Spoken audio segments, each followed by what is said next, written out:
This chapter is about ethics and privacy. These are important issues as information technology brings people together in so many different ways, and we have to deal with wirelessness, we deal with portability, computing anywhere, anytime, and dramatically changing workflows. The chapter opening case is about the National Security Agency's surveillance programs. Edward Snowden became famous for leaking numerous classified documents that demonstrated how the NSA violates the privacy of U.S. citizens. PRISM is a data collection effort he exposed that obtains stored internet communications. This example shows that Snowden was both vilified as well as became a hero, depending on one's perspective. Some people trust the government in their data collection efforts, and others do not. For leaking numerous classified NSA documents, Edward Snowden has earned exile in the U.S. and asylum in Russia. Section 3.1 is on ethical issues. There are 4 basic ethical frameworks that are in your chapter. First is the utilitarian approach. This states that an ethical action is the one that provides the most good or does the least harm. If you are most concerned about generating the highest profit margins to ensure your stockholders are getting the highest return on their investment, you would be using the utilitarian approach as an ethical framework. The rights approach. This maintains that an ethical action is the one that best protects and respects the moral rights of the affected parties. At your company, you put the highest priority on making sure customer credit card information cannot be breached. This means you are using the rights approach as an ethical framework. The fairness approach. This posits that ethical actions treat all human beings equally, or if unequally, then fairly, based on some defensible standard. For example, most people might believe it is fair to pay people higher salaries if they work harder, or if they contribute a greater amount to the firm. At your shipping company, the job description for a new position states the applicant must be able to lift packages over 50 pounds on a consistent basis. This means most women and physically disabled people will not be able to apply for the job. In this case, you are using a fairness approach as an ethical framework. The common good approach. This highlights the interlocking relationships that underlie all societies. This approach argues that respect and compassion for all others is the basis for ethical actions. For example, and I have no interest in being political, but the welfare and Obamacare follow a common good approach as an ethical framework. They use this framework to sell these programs.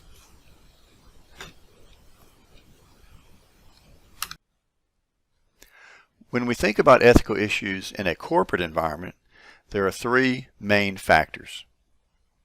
First is responsibility. This means that you accept the consequences of your decisions and actions. Second is accountability. This refers to determining who is responsible for actions that were taken. Finally is liability. This is a legal concept that gives individuals the right to recover the damages done to them by other individuals, organizations, or systems. So from this you can see that systems, software, a software node, a network node can cause downstream liability. This section contains a case called It's About Business. Cheating is risky for business students. Cheating is more common at business schools, even with tools like Turnitin. Turnitin is a software package that helps detect plagiarism. It's commonly used for distance courses. Ukrainian-based Plag Tracker is one of Turnitin's competitors. Ethics refers to the principles of right and wrong that individuals use to make choices that guide their behavior. Privacy issues involve collecting, storing, and disseminating information about individuals. Knowing what kind of surveillance an employer can use on its employees is a privacy issue. Accuracy is another ethics concept. Accuracy issues involve the authenticity, fidelity, and correctness of information that is collected and processed. Making sure your customer's information is correct in your information system is an accuracy issue. Property is another aspect of ethics. Property issues involve the ownership and value of information. Determining whether or not corporate computers can be used for private purposes is a property issue.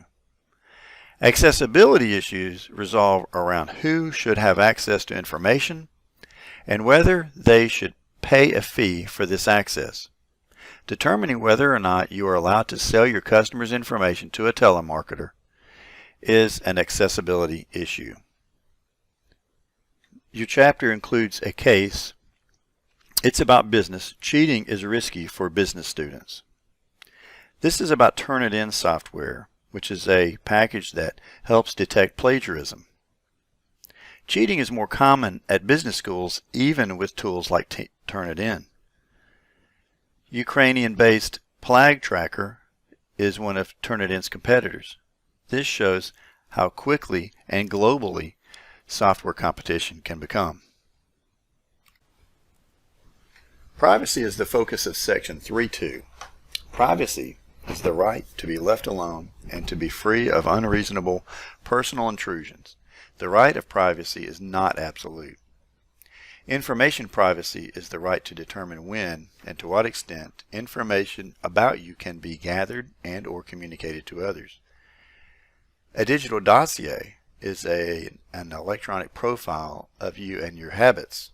Everyone has a digital dossier if you have information on several social networking sites on the internet. Profiling is the process of forming a digital dossier. It's about business. Those mannequins are watching you. This is a case about IC. IC is being used in Europe. The goal of IC is to profile customers. The use of IC is an ethical and legal issue. Some people are entirely comfortable being surveilled and others are not. This is true with video cameras. You can go into a public building and you may not realize it, but there may be dozens of video cameras watching you to protect the facility. A lot of people knowing this won't do anything about it. By the same token, the fact that some authority has information about you, presumably for your protection, many people don't have a problem with this. Others have a big problem with it. So it becomes an ethical and legal dispute. Electronic surveillance is the subject of another case. It's about business. Tapad can track you across devices. Tapad is able to track and target the same consumer across multiple devices using software algorithms. Tapad uses opt-out model of informed consent in its data collection efforts. Tapad specifically targets desktop advertising, mobile advertising, and television advertising. In modern times, everyone should be conscientious of the personal information that they put in databases. For example, if you put the picture of a baby on Facebook, that person's rights could arguably be infringed because it is their private identity that you're putting on the internet without the person's consent. Others view it in a different way, of course, and it's just an example of how information is being gathered on us from different sources since we are born. Information on internet bulletin boards, news groups, and social networking sites can be gleaned from anywhere, and there are programs that go out and scrape that information all the time. These websites are very popular, including Twitter, MySpace, Wikipedia, YouTube, and Google. Another great example is a blog, which is an informal, personal journal that is frequently updated and intended for general public reading. You may not have many people read your blog, but anyone can write a script that will go and scrape the information off of your blog to find out more about you. From personal information, someone could actually construct your password and steal some of your email, which actually happened to Vice President candidate Sarah Palin several years ago. Approximately 50 countries have some form of data protection law. The European Union's data protection laws are more strict compared to the U.S. laws. If you make purchases on the Internet, you should be aware of the Platform for Privacy Preferences, or P3P. It is a privacy tool available to consumers that automatically communicates privacy policies between an electronic commerce website and the visitors to that site. The opt-out model of informed consent permits the company to collect personal information until the customer specifically requests that the data not be collected. The opt-in model of informed consent prohibits an organization from collecting any personal information unless the customer specifically authorizes it. Data should be adequate, relevant, and not excessive in relation to the business objective. This is a privacy policy guideline for data collection. This shows the international concern for privacy and ethics. Also, think about all of the privacy policies provided by corporations on their websites. Think about also how many different languages are necessary to communicate these policies to ensure compliance. Table 3.2 shows a partial example of a privacy policy that you may see on the Internet. I did a study on this subject. I collected several of these policies. I found that a lot of companies steal them from each other simply by cutting and pasting off of the Internet. At any rate, you can see that this one has data collection, data accuracy, and data confidentiality policies. So I wonder how many people have noticed this on websites and have read them. It doesn't make for wonderful ease of use, but oftentimes these can become important if we want to continue to use a site. The chapter closing case is about the Federal Trade Commission, or FTC, pressuring browser companies, consumer advocates, and advertisers to establish a do not track option for Internet users. A smartphone app called Burn Note has been created to send encrypted notes that self-destruct after a set amount of time.